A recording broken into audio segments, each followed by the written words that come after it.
اور کیا علیمہ خانم سے سہیل آفریدی نے بات کی ہیں؟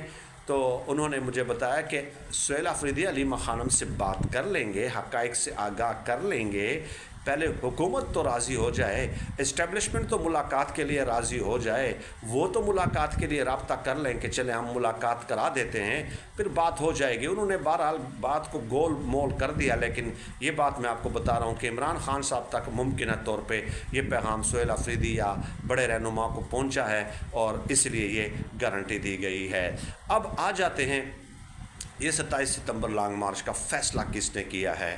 گزشتہ رات پرسوں رات کو تحریک انصاف کی کور کمیٹی اور پولیٹیکل کمیٹی کا اجلاس ہوا ہے، اور اس میں یہ سوال باقاعدہ چبھتا ہوا سوال پوچھا گیا سہیل آفریدی صاحب سے کہ آپ نے نہ تو کور کمیٹی میں یہ ڈسکس کیا، نہ پولیٹیکل کمیٹی میں یہ ڈسکس کیا کہ یہ تاریخ ہم رکھنے جا رہے ہیں، تو یہ فیصلہ آخر کیا کس نے ہے؟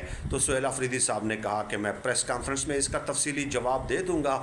پھر جب میں نے ان کی پریس کانفرنس کی تو انہوں نے اس سے گریز کیا، مکمل طور پہ نہیں بتایا، اور بتا بھی نہیں سکتے نا کہ میں کون سے 6-7 لوگ ہیں جنہوں نے یہ فیصلہ کیا ہے۔ اب میں سمجھتا ہوں کہ یہ جو کور کمیٹی اور پولیٹیکل کمیٹی میں یہ جو ان سے چھپتے ہوئے سوالات کیے گئے ہیں کہ آپ نے یہ فیصلہ تاریخ کا کیسے کر لیا، تو یہ منافقت کی اعلیٰ مثال ہے اور منافقت کا اعلیٰ درجہ ہے، کیونکہ یہی کور کمیٹی والے تھے، یہی پولیٹیکل کمیٹی والے تھے، جب لانگ مارچ کی تاریخ نہیں دی جا رہی تھی، جب پروٹیسٹ نہیں کیا جا رہا تھا، یہ خاموش بیٹھے ہوئے تھے، یہ سب منافق، کوئی اس حوالے سے بات نہیں کر رہا تھا۔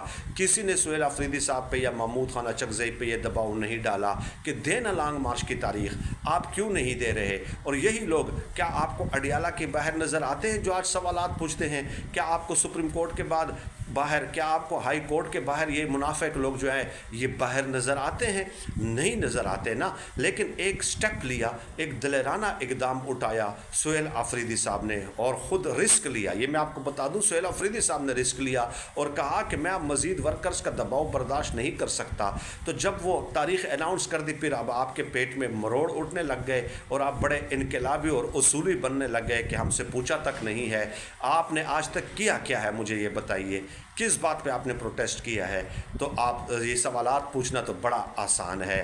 تو اب اس بات پہ آ جاتے ہیں کہ سہیل آفریدی صاحب نے کن کے ساتھ مشاورت کر کے یہ فیصلہ کیا ہے۔ تو جہاں تک ذرائع 4-5 ذرائع نے مجھے بتایا ہے وہ یہ کہ بڑوں نے، کچھ 6-7 بڑوں نے بیٹھ کر یہ فیصلہ کیا ہے، اور ان میں ایک سہیل آفریدی صاحب شامل تھے، ایک اسد کیسر شاد شامل تھے، ایک جو ہے بیرسٹر سلمان اکرم راجہ شامل تھے، اور بیرسٹر گوہر بھی اس فیصلے میں شامل تھے، مینا خان آفریدی بھی تھے، شفیق جان وغیرہ بھی تھے۔ تو یہ 6-7 لوگ تھے جنہوں نے بیٹھ کر یہ فیصلہ کیا ہے کہ یہ تاریخ ہم اناؤنس کرتے ہیں، اور بڑا برین سٹارمنگ کر کے، بڑا سوچ و بچار کر کے یہ تاریخ رکھ دی گئی ہے۔ کیونکہ کور کمیٹی والوں نے بہرحال پھر سوالات ہی پوچھنے تھے، اور چھپتے ہوئے سوالات ہی پوچھنے تھے، اور کچھ نہیں کرنا تھا۔